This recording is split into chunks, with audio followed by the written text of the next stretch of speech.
Pwede lang. Pwede mo sud. Wala lang. Pasunod na. Ano? Sige, mag-start na ta. Sa mo mo GG mo.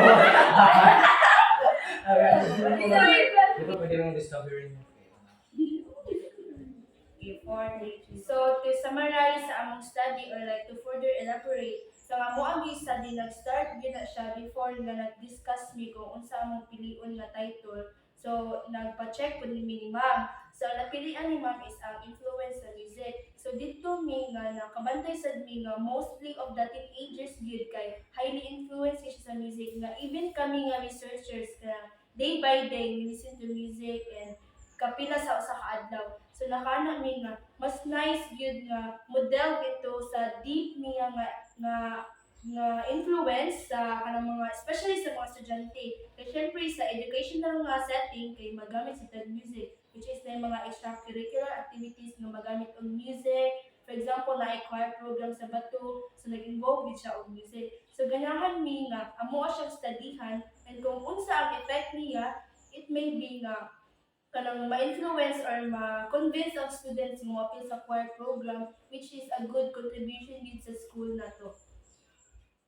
Hindi mo aday. Ang ako pagsabot na sa study is, music really helps students, especially as Yeshua kay choir members mo jud mi, di ba? So, as a choir member nga, really jud kay music, like, dako gid siya impact og nakatabang sa among life, o not just about in educational, like, for example, like, emotional ka na good, so, music really help us, like, comfort, and kanang about sa sometimes so kanang mag-study kay it is distraction siya kanang depende na mo siya sa kandod sa volume o nara gyud na sa kuan ba ang noise sa palibot ug ang volume sa imong music. So ang kuan sad aside sad ang music sad kay kuan mura gyud siya powerful kay siya nga kuan ba wa giisip og usa ka instrument sa usa ka tawo nga gi-shape gani usa ka gi-shape ang kuan sa usa ka tabay, you know what I mean na? Like well-being sa mga tao, kung say like emotional preferences nila, kung say state nila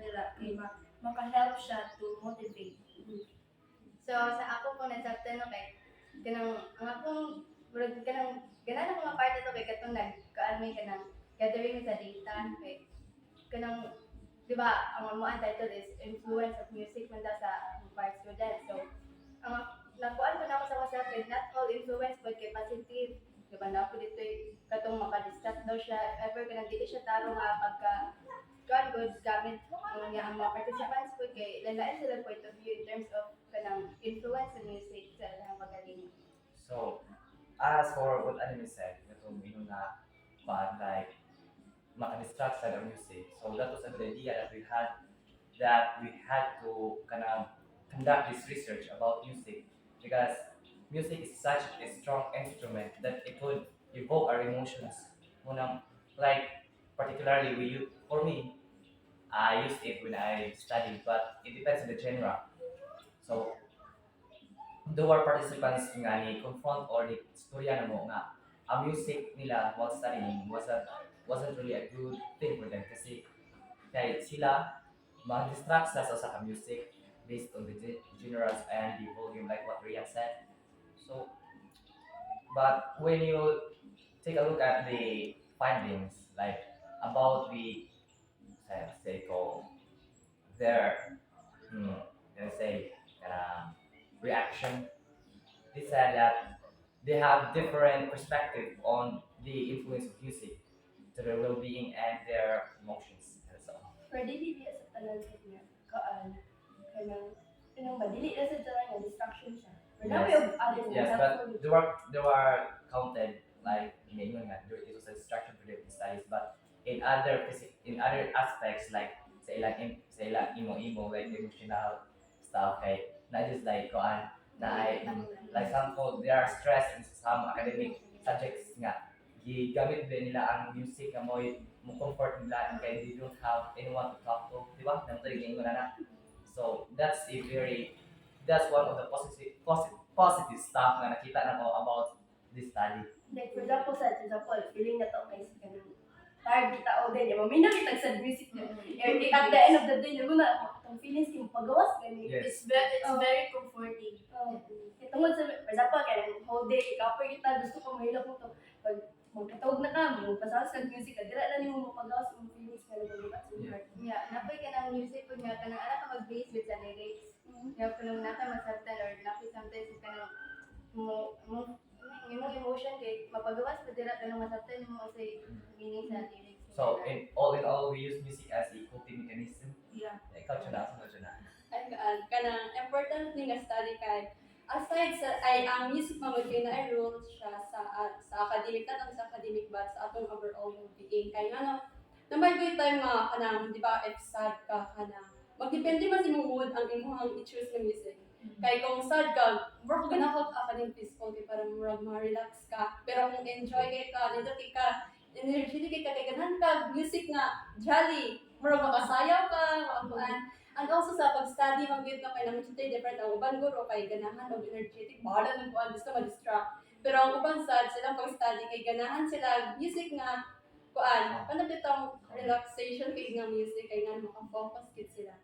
Pero napay uban manggod nga kanang na-find nila nga distraction. Pero napay tayo manggid nga kanang ang music di ba kay magkuan ta kay kadugayan natong paminaw kay namo na natay daghan kay gipang nahuna sa atong gipang-ansiran. Ang music nga mo ano ang lyrics ma-distract ta. Pero dili man ang overall gid nga kan kay distraction na siya kay nga nakakuan ko siya nakatabang siya sa ato ang academic and also sa kanang sa atong emotions o sa atong well-being kanang sa labaw na sa nang stress ka matabang din siya.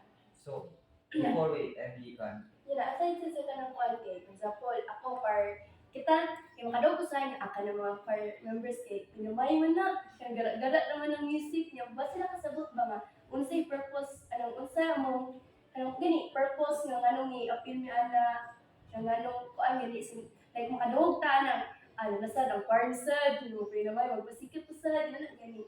Lain di siya paminaw, pero wala sa kasabot ba nga, kami, as a choir students, choir members kay, kanang maraming persuade, convince students also to involve such music kanang program kay it really helps us shape our especially in academic So maunang ang kaniyang mga studyhan kay very important ni siya. So especially sa at first kay lisod jud kay siya anak ko nga nalisod mo siya nga study because not all kanang naay makita kag reference like other studies very hard to find. And then but then as kuan na gani as nag-work na me through it kaya anak ko nga hala dito jud dai siya kay exciting makita kayo mo siya. siya although naay mga kanang different factors nga makaingon ka nga la murag patagilid ni siya pero makaingon ka mas alpas ang iyahang positive effect. And then makatabang sa ni siya nga ang music, of course, ang music kay mailhan na gyud nga based sa mong findings is already helpful and need gyud siya nga murag i-utilize sa schools para sa nga ma-enjoy ang students somehow, di ba? So makatabang sa ni siya nga kuan siya, what they call that, i-balance siya. I-balance lang siya. Kay naaman good times nga because of music kay kanang ma-hype na ka. So dapat na siya limitations also and depende sa kanang muragi kanang parang pag-optimize lang kanang balance lang siya nga makatabang na siya hindi na siya malito point nga ma-distraction na siya.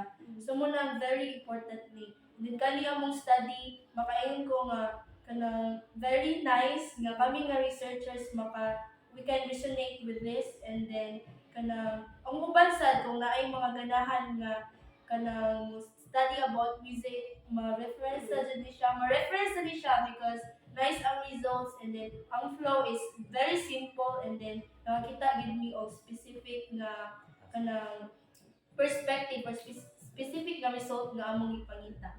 So dira nag-start na unsay importance ani nga among study. and we're really kanang grateful ra nga kami yung researcher mag-study. Yay!